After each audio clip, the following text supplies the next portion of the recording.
Selamat pagi saudara-saudara yang dikasihi Kristus. Mari kita mengawali hari baru dengan mendengarkan firman Tuhan yang diambil dari Injil Matius bab 19 ayat 3 sampai dengan 12. Tuhan bersamamu. Inilah Injil suci menurut Santo Matius. Pada suatu hari datanglah orang-orang Farisi kepada Yesus untuk mencoba Dia. Mereka bertanya, apakah diperbolehkan orang menceraikan istrinya dengan alasan apa saja? Yesus menjawab, tidakkah kalian baca bahwa Ia yang menciptakan manusia sejak semula menjadikan mereka pria dan wanita? Dan Ia bersabda, sebab itu pria akan meninggalkan ayah dan ibunya dan bersatu dengan istrinya, sehingga keduanya itu menjadi satu daging. Demikianlah mereka itu bukan lagi dua, melainkan satu. Karena itu, apa yang telah dipersatukan Allah tidak boleh diceraikan manusia.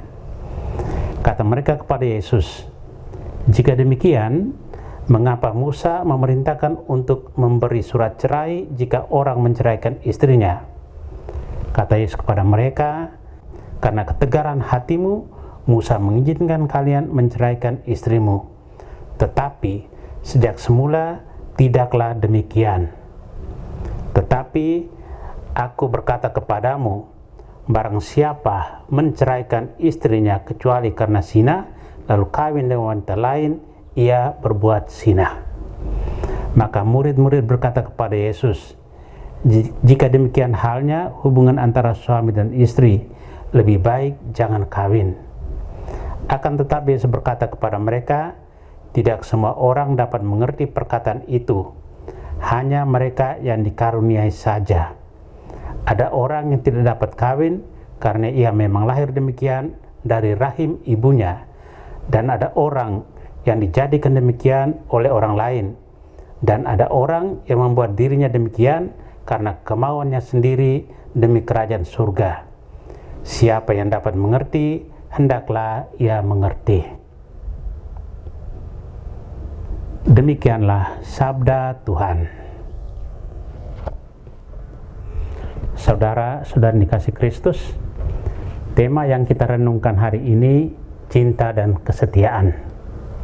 Perkawinan bukan sekedar suatu ikatan perjanjian pria dan wanita atas dasar perasaan suka sama suka atau karena jatuh cinta semata.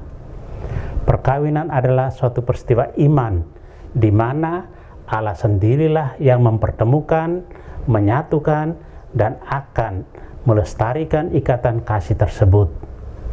Perkawinan dikehendaki Tuhan agar setiap orang yang mencari hartanya menemukannya dan kemudian ingin menjadi lebih baik dari kehidupan sebelumnya.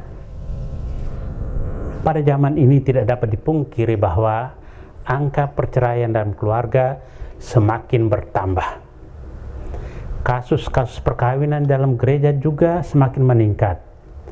Keluarga di zaman ini rentan dengan kata perpisahan dan perceraian.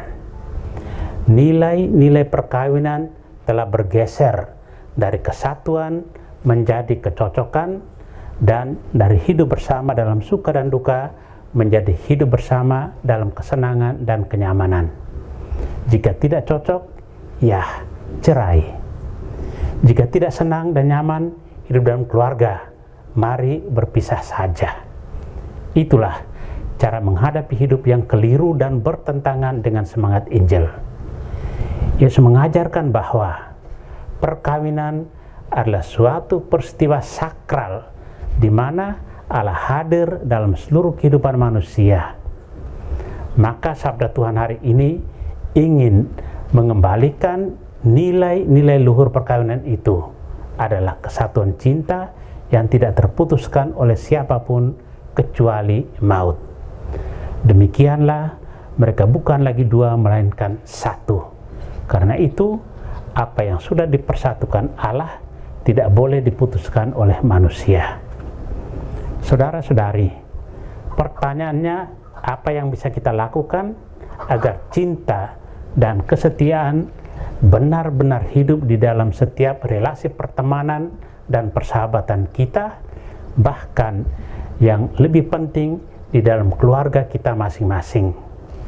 Pertama, kita belajar menghadirkan Yesus di dalam setiap relasi dan keluarga kita. Menghadirkan Yesus berarti doa dan ekaristi hendaknya ada dalam kehidupan kita. Kedua, dalam setiap relasi dan keluarga, kita belajar mencintai sebagaimana Kristus mencintai kita. Kita belajar setia sebagaimana Kristus setia terhadap kita. Yesus mencintai dan tetap setia kepada manusia sampai tetes darah yang terakhir. Oleh karena itu, kita belajar juga untuk setia dan mencintai sesama kita dengan sepenuh hati. Tuhan memberkati kita. Amin. Marilah kita berdoa. Tuhan, pagi ini kembali kami naikkan syukur dan permohonan. Terima kasih sudah menjaga kami saat tidur maupun bangun. Terima kasih untuk udara sejuk dan segar pagi ini. Bukalah mata hati kami di awal hari ini. Mampukan kami memandang kemurahan dan karya-Mu, serta memuji dan memuliakan-Mu melalui pekerjaan dan pelayanan kami hari ini. Bimbinglah kami selalu untuk menyadari kesalahan kami dan bertobat, sehingga kami sungguh rendah hati, mau membuka hati dan siap menerima rahmat-Mu yang akan tinggal dalam hati kami. Kristus terang dunia, berkatilah keluarga-keluarga kami, jadikanlah kami alat kasih-Mu, dan pantaskanlah kami menjadi hamba-Mu yang setia. Amin. Tuhan bersamamu. Semoga kita sekalian, orang-orang yang terkasih dan doakan, seluruh aktivitas kita hari ini dilindungi, dibimbing, dan diberkati oleh Allah yang Maha Kuasa, Bapa dan Putra dan Roh Kudus. Amin.